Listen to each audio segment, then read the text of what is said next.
চল বন্ধু, বৃষ্টির দিনে একটা গল্প বল শুনি। আহা বন্ধু, গল্প কি বলবো? গল্প তো বলা শেষ নাই। ठीक है।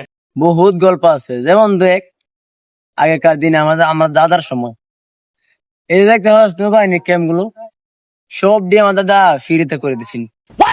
কি কস বন্ধু, সত্যি? ও বন্ধু, কেন বন্ধু?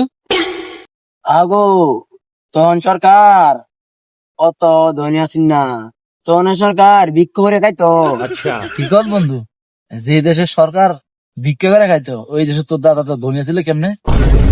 ও বন্ধু, দাদা ওই সময় বেড়া ধনী আছেন, তখন তো সরকারে আমার দাদা অনুদান দিত।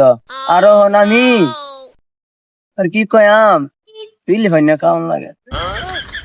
হ বন্ধু, বুঝলাম। তোর দাদা একসময় গোয়া মার খাইতো, এখন তুইও গোয়া মারা খা।